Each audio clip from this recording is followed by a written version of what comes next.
Am I the a-hole for telling my sister-in-law I don't have to treat her kids like they're mine and setting boundaries while I'm pregnant? Alright, y'all, I really need to get this off my chest because I'm at the end of my rope.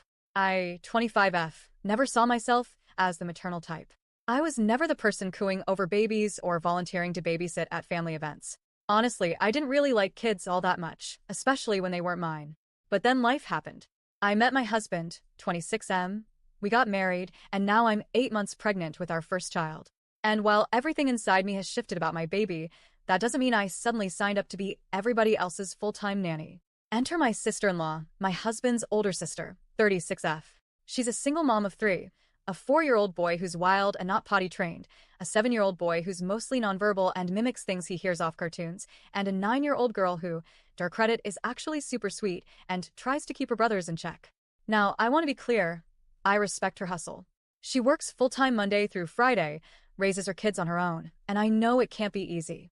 But out of everyone in this family, cousins, uncles, aunts, even her own parents, I'm the one she constantly calls to help with the kids. Me, the heavily pregnant woman working part-time from home, barely able to tie her own shoes without breaking a sweat. And guess what? She never offers a dime. Not even gas money or a thank you coffee. It's like my uterus made me eligible for unpaid childcare.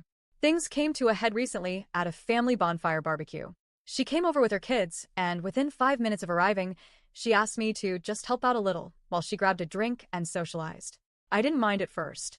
I was sitting, my feet hurt, and I figured it was no big deal for a little bit. But y'all, she disappeared for 2.5 hours. Didn't check in once. No texts. Nothing. Just straight up vanished while I was out here chasing her 4-year-old around the yard. This kid is built like a linebacker and runs like a damn gazelle. I could barely breathe, let alone catch him. The 7-year-old wandered off muttering bluey quotes, and the 9-year-old, bless her, tried to help me wrangle her brothers and even offered to get snacks for them, so I could sit down. And when her mom and my husband saw her trying to help, they told her, "No, sweetie, your auntie can do it. She's the adult." Excuse me? By the time my SIL came waltzing back, laughing like nothing happened, holding a full plate and talking about how much fun she had, I was done. She looked me up and down and said, "Girl, you'd make a better mom than me. You should just claim them as yours," like it was some kind of compliment. I gave a tight laugh, handed her kids back, and thought that was the end of it. But later that night, she kept pressing me about how I need the practice and should step up since we're family now. That's when I told her straight, I love your kids. I really do. But they're not mine. And the best part about being the aunt? I get to pass them back. She did not like that. Not one bit. She got nasty real quick, started throwing out these racist comments under her breath, talking about how my people are lazy, how I sit on my ass while she works hard every day, and that my baby is probably just going to be another burden like me. Y'all, I was shaking. I'm 8 months pregnant, exhausted, barely sleeping, and now I'm being verbally attacked at a damn family event. I tried to walk away, but then my husband came over, and instead of defending me, he took her side, said I was being cold, and that he didn't marry someone selfish who wouldn't help family. That hurt more than anything she said. Because I've been bending over backwards for this family, hosting holidays, watching kids, showing up when they need support, all while working and growing a human inside of me. I finally snapped. I told him, his sister, and everyone else who was chiming in that if I'm such a burden, then maybe I should just go back to my home state where people actually care about me. Because I'm not about to end up in early labor just to prove to some entitled family members that I'm good enough. Since then, there's been silence from that side of the family. My Emile texted me something passive-aggressive about families sticking together, and my husband's been distant, like he's trying to figure out whether to take my side or not rock the boat. But I feel stuck between wanting peace and knowing that peace doesn't come from being walked over. So tell me, am I the a-hole for 1. Saying I don't have to parent her kids? 2. Standing up against her racist, out-of-pocket remarks about me and my unborn child? 3. Prioritizing my health and setting boundaries while I'm this pregnant? Update. It's been about 2 weeks since my last post. My bad, I've been trying to breathe, settle in, and keep my peace. So first off, yes, I did leave and made it out okay. I'm staying with my brother now. Before I left, my EXSIL really tried it. This woman had the nerve to drop her kids off on the porch, knowing it was just me at home. My ex-husband was headed to the airport, and I was trying to handle the house.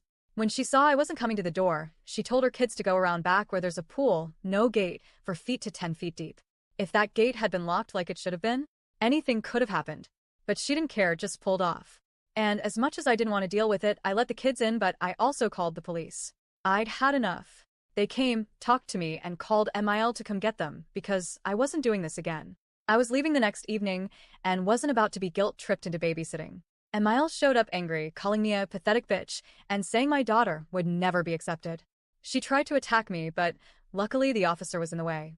He told her if she didn't take the kids, he'd call DHR and she'd be the one going to jail. Next thing I know, she's on the phone with my husband, who was supposed to be on a flight. He turned around, missed his plane, and came home raging. Told me I was vile, that he wanted a divorce, that if I wasn't pregnant I would have gotten it, and that he wanted nothing to do with the baby. Talking about he'll take everything in court, even my baby. Told me to get out of his house. I said, no sir. Both our names are on that deed, you can go. Fast forward. Asael comes back hours later that night, drunk, banging on windows, yelling for me to come out so she can beat my ass. I was inside, confused, watching it all on the cameras. I told her through the mic, leave my property or I'm calling the police, and standing my ground. Instead of backing off, this fool throws a rock through the window. I called the police again, and she starts screaming that I kidnapped her kids who weren't even there. When the officers got there, I opened the door, let them search the house, and reminded them her mama had already picked them up. Did I press charges? Absolutely. I showed them the footage and they arrested her. Once they found out she was in jail, my phone blew up. My ex even tried to come back to the house, but I was already gone at a friend's house. I took my important documents, the baby stuff, clothes, etc. Her and her boyfriend said I could stay as long as I needed even though I was leaving the next day. I was scared to be at the house alone. Somehow, my ex found out where I was, but her boyfriend told him to leave. That night, I couldn't sleep. I was too anxious, thinking he might come back. Next morning, his job called me asking why he missed his flight and if he was okay because he wasn't answering his phone. So I sent them everything, voicemails, videos, all of it. Never heard back officially, but judging by the sudden crying voicemails from him and his mom, he either got fired or suspended. Asael got bailed out by MIL, but neither one has the kids. The kids are with their actual daddy whom Asael was keeping them away from, and they're doing better already. Their dad told me the 4M is finally out of pull-ups, the 7M is getting into speech therapy, and the 9F is being the sweet angel she's always been. As for me, I'm okay. I'm 36 weeks plus 5 days. Baby girl is healthy and kicking, and I'm surrounded by peace and love. I'm staying with my brother, his wife, and their newborn twins. My niece? She's my little bestie. My nephew? He's still side-eyeing me, but we're working on it. I'm still working from home. My boss knows everything and told me I can go on maternity leave whenever I'm ready and take all the time I need. I've been surrounded by family and childhood friends, the ones who truly love me. My good sister-in-law keeps joking that I should just stay forever so we can raise our kids together. Honestly, I'd love that.